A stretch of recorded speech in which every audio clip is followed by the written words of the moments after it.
فرما رہے تھے، اور الحمدللہ آپ تمام بہت اچھے انداز میں خاموش ہو کر کے سماعت فرما رہی تھی۔ اللہ تعالی ہمارے سورہ یاسین کے پڑھنے کو اور ہم سب کے سننے کو قبول فرمائے۔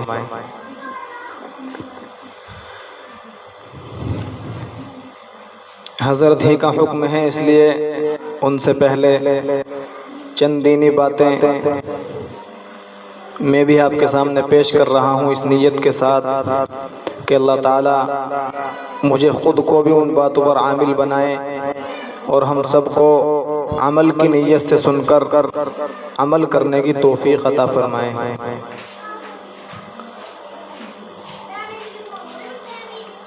قرآن کریم کی ایک آیت ہے،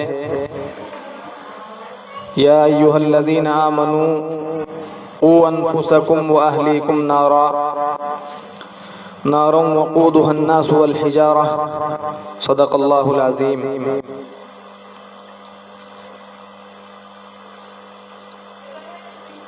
اس آیت کا ترجمہ یہ ہے، اے ایمان والو۔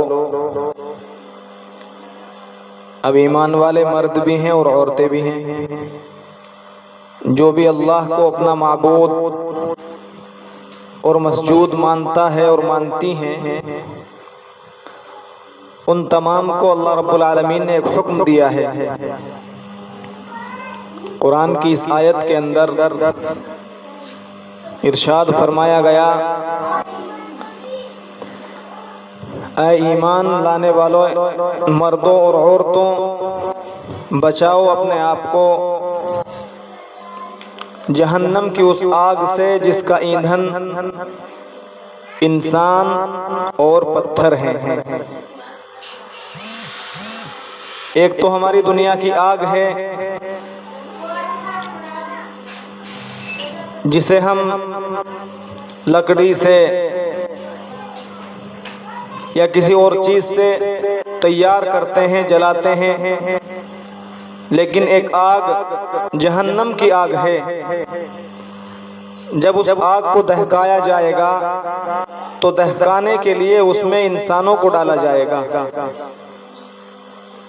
وہ انسان جو دنیا کے اندر رہ کر اپنی منچاہی زندگی گزار کر یہاں سے چلا گیا، اللہ کے سامنے جا پہنچا۔ ہم سب کو ایک دن مرنا ہے، موت آنی ہے۔ قرآن کی آیت ہے، کل نفس ذائقۃ الموت، کہ ہر نفس کو، ہر جاندار کو ایک دن موت کا ذائقہ چکھنا ہے۔ آج ہم ذرا غور کریں کہ ہم سے پہلے جو ہمارے ماں باپ، دادا دادی، پردادا پردادی اور ان سے بڑے پشتوں میں 100 سال پہلے، 200 سال پہلے زندہ تھے، آج وہ کہاں ہیں؟ نہ وہ ہیں، نہ ان کا نام لیا جاتا ہے۔ اسی طریقے سے ایک دن آئے گا کہ ہم بھی داستان ہو جائیں گے۔ ایک دن مرنا ہے، آخر موت ہے، کر لے جو کرنا ہے، آخر موت ہے۔ تو ایک آگ تو ہماری آگ ہے جسے ہم لکڑیوں سے یا کسی اور چیز سے دہکاتے ہیں، اور ایک آگ وہ آگ ہے جسے اللہ رب العالمین انسانوں سے اور بڑے بڑے پتھروں سے دہکاتے ہیں۔ جہنم کی آگ کس قدر خطرناک آگ ہوگی، حدیث شریف میں بتایا گیا کہ اگر جہنم میں سے سوئی کے ناکے کے برابر دنیا کی طرف اس کا رخ کر دیا جائے، صرف سوئی کے ناکے کی برابر، تو بتایا گیا کہ دنیا کے اندر اتنی تپش ہو جائے، اتنی گرمی ہو جائے کہ ساری کی ساری چیزیں ہلاک اور برباد ہو جائیں۔ اگر صرف سوئی کے ناکے کی برابر اس میں سوراخ کر کے وہ سوراخ دنیا کی طرف گھما دیا جائے، تو اللہ رب العالمین نے اس آگ سے بچنے کا حکم دیا ہے۔ اس آیت کے اندر ارشاد فرمایا، یا ایھا الذین آمنوا قوا انفسکم واہلیکم نارا، اے ایمان والے مردوں اور عورتوں، بچاؤ اپنے آپ کو اور اپنے بچوں کو۔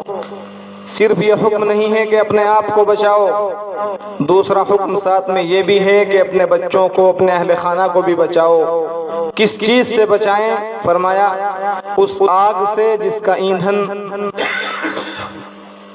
انسان اور پتھر ہیں۔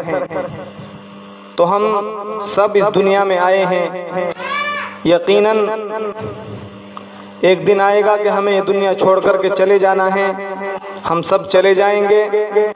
تو اس دنیا کے اندر رہ کر ہمیں وہ کام کرنے ہیں، وہ اعمال کرنے ہیں، وہ افعال کرنے ہیں جن سے ہم جنت میں جانے کے حقدار بن جائیں اور جہنم سے ہم بچ جائیں۔ وہ کام کون سے کام ہیں؟ تفصیلاً تو مولانا ہی بتائیں گے۔ اللہ رب العالمین جزائے خیر عطا فرمائیں بڑے بھائی کو کہ انہوں نے اخلاص کے ساتھ یہ کام شروع کیا کہ بھئی محلے پڑوس کی عورتیں، گھر کی عورتیں، ہماری بہنیں، مائیں اور سب اہل خاندان کچھ نہ کچھ دین کی باتوں کو سنیں اور ان کی زندگیوں میں جو کمیاں اور کوتاہیاں ہو رہی ہیں ان سے وہ دور ہو جائیں، جس کی آج یہ پہلی کڑی ہے۔ انشاءاللہ وقتاً فوقتاً یہ پروگرام کیے جاتے رہا کریں گے۔ اگر آپ نے ان باتوں کو عمل کی نیت سے سنا تو یقین جانیے اللہ رب العالمین بڑا بے نیاز ہے، وہ کب کسے کس بات پر بخش دے وہ وہی جانتا ہے، بڑا بے نیاز ہے۔ ایک مرتبہ کہ اللہ کہنے سے وہ بخشش کر دیتا ہے۔ ایک وہ مشہور واقعہ ہے کہ ایک عورت صرف بھوکی بلی کو پانی پلانے کی وجہ سے بخشی گئی، زندگی بھر نافرمانی کرتی رہی۔ اللہ کی ایک مخلوق بلی اسے اس نے پانی پلایا، اللہ کو اس کا پانی پلانا اتنا پسند آیا کہ اس کی بخشش کر دی۔ تو یہاں پر اللہ تعالی ہمارے جمع ہونے کو قبول فرمائے۔ وہ کام کون سے ہیں کہ ہم جہنم میں جانے سے بچ جائیں اور جنت میں ہم چلے جائیں؟ چند کام ہیں۔ پہلا کام تو یہ ہے کہ اللہ رب العالمین کے ساتھ کسی کو شریک نہ ٹھہرایا جائے، شرک نہ کیا جائے۔ اللہ کا فضل اور اس کا احسان ہے کہ ہم سب کے سب اللہ پر ایمان رکھتے ہیں، اللہ کو اپنا خالق اور مالک مانتے ہیں، ہم مومن ہیں، مشرک نہیں ہیں۔ قرآن کریم کی آیت بتاتی ہے ان اللہ لا یغفر ان یشرک بہ ویغفر ما دون ذلک لمن یشاء، کہ بے شک اللہ رب العالمین بخشش نہیں کرے گا شرک کرنے والوں کی۔ شرک کرنے والوں کے علاوہ کوئی نماز میں کوتاہی کرتا ہے، کوئی زکوٰۃ میں کوتاہی کرتا ہے، کوئی صدقہ خیرات میں کوتاہی کرتا ہے، جس کی چاہے گا اللہ بخشش کر دے گا۔ لیکن اگر کسی نے اللہ کی ذات میں کسی کو شریک ٹھہرایا تو اس کی بخشش نہیں کی جائے گی۔ تو اللہ کا فضل ہے کہ ہم ایمان والے ہیں، مشرک نہیں ہیں۔ اگر کوئی مشرک نہ ہو، ایمان والا ہو، تو پھر اس کے اوپر کچھ احکامات لاگو ہوتے ہیں اسلام کی طرف سے، قرآن کی طرف سے۔ فرمایا گیا ان الصلاۃ کانت علی المؤمنین کتابا موقوتا، کہ بے شک نماز تمام کے تمام ایمان والوں پر اپنے اپنے مقررہ وقتوں میں فرض ہے۔ تو جب ہم ایمان والے ہیں تو ہمارے اوپر سب سے پہلا فرض اور حق جو بنتا ہے وہ اللہ رب العالمین کا وہ نماز ہے۔ ہم نماز کو کسی بھی حال میں نہ چھوڑیں۔ جو ایام عورتوں کے مخصوص ہوتے ہیں ان ایام کے علاوہ کبھی نماز کسی حال میں نہ چھوڑے۔ معلوم کیا گیا بھئی آج نماز کیوں نہیں پڑھی؟ پتہ چلا کہ اٹھا نہیں جا رہا، سردی بہت لگ رہی ہے۔ معلوم یہ ہوا کہ نماز کی کوئی اہمیت دل میں نہیں ہے۔ جس خدا کا رات میں کھا کر کے سوئے، جس کا دیا ہوا پانی پیا، جس خدا کی چلائی ہوئی ہوا کے ذریعے سانس لیتے ہیں، صبح ہوتے ہی سب سے پہلا اس کا حق مار لیا۔ پھر یہ کہتے ہیں کہ گھروں کے اندر برکتیں نہیں، گھروں کے اندر رحمتیں نہیں۔ رحمتوں کا نزول کہاں سے ہوگا؟ برکتوں کا نزول کہاں سے ہوگا؟ برکت اگر چاہیے تھی تو مؤذن نے بلایا تھا، صبح سویرے مؤذن نے آواز لگا کر کے کہا تھا حی علی الصلاح، نماز کے لیے آ جاؤ، حی علی الفلاح، کامیابی کے لیے آ جاؤ۔ کامیابی کا جو زینہ تھا، جو راستہ تھا، اس پہ چلے ہی نہیں اور کہتے ہیں کہ ناکام ہو گئے، کمائیوں میں برکت نہیں ہے، گھر کے اندر فلاں بیمار ہیں، فلاں بیمار ہیں۔ بیماریوں کا دور کرنا اللہ کے اختیار میں ہے۔ جب ہم اللہ کے احکامات کی پابندی کرتے تو پھر اللہ رب العالمین ہمیں ہر طرح کی مصیبتوں سے، پریشانیوں سے محفوظ رکھتے۔ آپ کو میں ایک مثال دیتا ہوں۔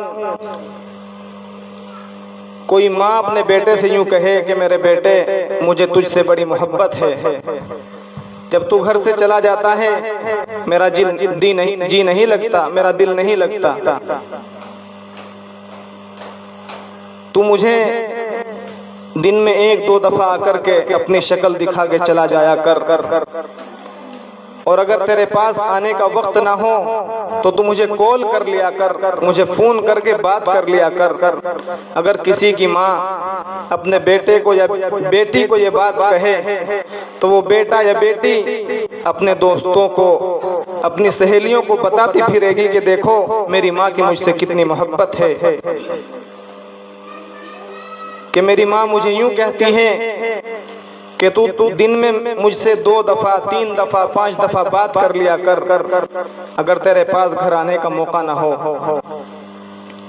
اسی طریقے سے اللہ رب العالمین فرماتے ہیں کہ میرے بندے، میری بندیوں، مجھے تم سے بڑا پیار ہے، میں تم سے بہت محبت کرتا ہوں، تم ایک کام کیا کرو، دن میں 5 دفعہ میرے سامنے سجدہ کر لیا کرو، کبھی میرے گھر آ جایا کرو۔ مردوں کے لیے حکم ہے کہ وہ مسجد میں جا کر کے نماز پڑھے، اور عورتوں کے لیے حکم ہے کہ وہ اپنے گھر میں جہاں بھی رہتی ہوں وہاں پر پردے کے اہتمام کے ساتھ نماز ادا کرے۔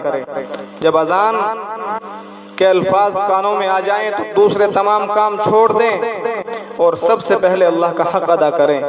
اللہ رب العالمین فرماتا ہے کہ میرے بندے، میری بندیوں، مجھے تم سے بڑی محبت ہے، تم 5 دفعہ میرے سامنے اپنی پیشانیوں کو جھکایا کرو۔ اگر تمہارے یاد نہ رہے تو دن میں 5 دفعہ میرا مؤذن تمہیں بلایا کرے گا، تمہیں یاد دلایا کرے گا، تمہارے پاس فون آئے گا، میسج آئے گا۔ وہ میسج کیا ہے؟ وہ وہی میسج ہے کہ مؤذن کہتا ہے حی علی الصلاۃ، حی علی الفلاح، نماز کے لیے آؤ، کامیابی کے لیے آؤ۔ لیکن آج ہم میں سے بہت سے نمازوں کے اندر بہت غفلت کر رہے ہیں۔ آج کے اس پروگرام سے یہ بات لے کر کے جائیں کہ انشاءاللہ آج کے بعد نماز نہیں چھوڑیں گے۔ نماز چھوڑنا کتنا بڑا گناہ ہے، اس پر ایک چھوٹا سا واقعہ آپ کو سناتا ہوں، شاید کہ اتر جائے آپ کے دل میں میری بات۔ حضرت عمر رضی اللہ تعالیٰ عنہ کا زمانہ ہے۔ ان کے زمانے میں ایک بوڑھی عورت اپنے گھر کے کام کاج کے لیے دکان سے سامان لے کر کے گھر جا رہی ہے۔ اس کے ہاتھ میں اس نے تیل خریدا، دکان سے تیل لے کر کے گھر جا رہی ہے۔ اس کے ہاتھ میں کٹورا ہے، پیالی ہے۔ اللہ کا کرنا ایسا ہوا کہ اس کی وہ پیالی زمین پر گر گئی اور وہ سارے کا سارا تیل زمین نے اپنے اندر لے لیا۔ چونکہ عرب کی زمین ریتیلی زمین ہوتی ہے، سارا تیل زمین کے اندر چلا گیا۔ وہ بوڑھی عورت بڑی پریشان ہوئی کہ میں گھر جا کر کے اپنی بہو کو کیا جواب دوں گی، غمگین ہوئی۔ اپنی اس بات کو لے کر سیدنا عمر رضی اللہ تعالیٰ عنہ کے پاس گئی اور جا کر کے کہنے لگی کہ اے عمر، آپ کا دور خلافت ہے اور زمین کا میرے ساتھ یہ سلوک ہے کہ زمین کے اوپر میرا تیل گر گیا، وہ سارے کا سارا تیل زمین نے اپنے اندر لے لیا، زمین اس تیل کو چوس گئی۔ عمر رضی اللہ تعالیٰ عنہ نے جو فرمایا وہ میں آپ کو سنانا چاہتا تھا۔ عمر رضی اللہ عنہ نے فرمایا، پیاری ماں پریشان کیوں ہوتی ہے، حیران کیوں ہوتی ہے؟ خادم کو کہا کہ ادھر سے کاغذ اٹھا کے لاؤ۔ خادم کاغذ اٹھا کے لایا، اس کاغذ کے اوپر انہوں نے کچھ لکھا اور تعویذ بنا کر اس ماں کو دیا اور یوں کہا کہ اپنی پیالی ساتھ لے کے جانا اور یہ تعویذ اس جگہ رکھ دینا جس جگہ تمہارا تیل گرا ہے۔ اللہ کی ذات سے امید ہے کہ تمہارا تیل واپس آ جائے گا۔ وہ بوڑھی عورت کہنے لگی کہ میں کچھ سمجھی نہیں، تیل کا اس پرچی سے، اس تعویذ سے کیا تعلق ہے؟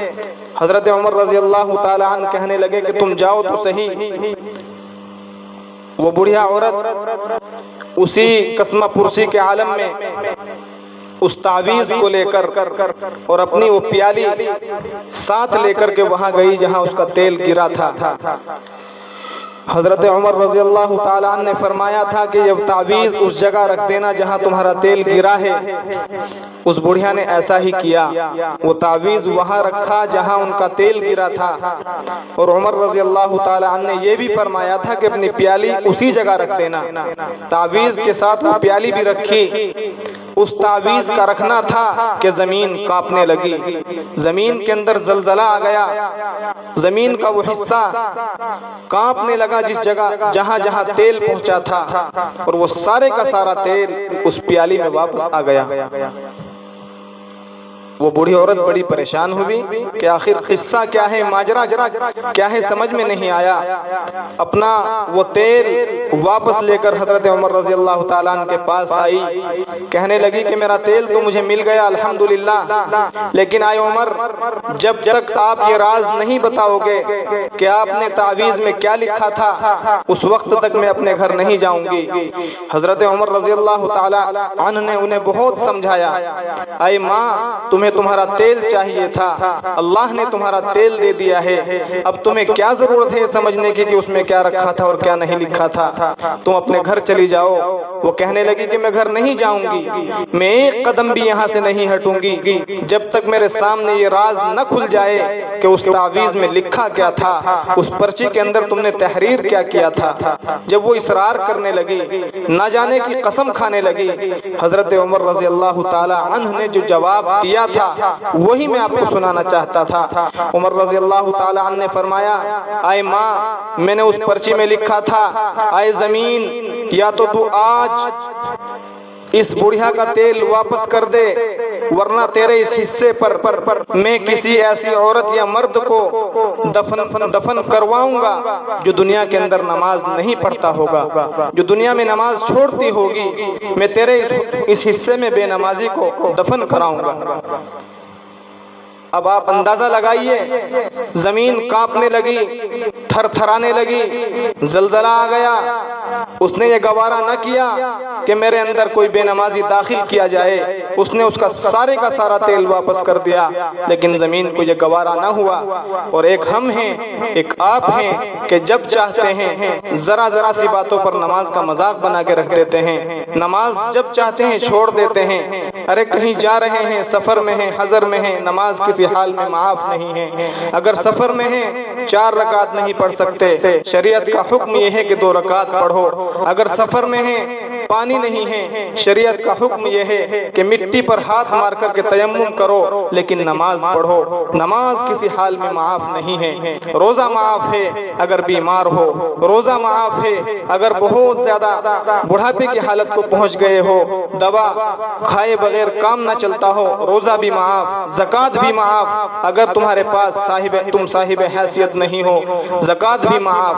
حج تو اسی کے اوپر رکھا گیا ہے جس کے پاس اتنا آنے اور جانے کا خرچ ہو، جو مکہ اور مدینہ آ اور جا سکتا ہو، حج بھی وہی کرے گا، زکوٰۃ بھی وہی دے گا جو کہ صاحب حیثیت ہو، مالدار ہو، اور روزے بھی وہی رکھے گا جو بیمار نہ ہو، جو سفر میں نہ ہو۔ لیکن نماز ایک ایسی عبادت ہے جو نہ بیمار پر معاف ہے، نہ حاجی پر معاف ہے، نہ قاضی پر معاف ہے، نہ عورت پر معاف ہے، نہ مرد پر معاف ہے، نہ بچے پر معاف ہے، نہ بچی پر معاف ہے۔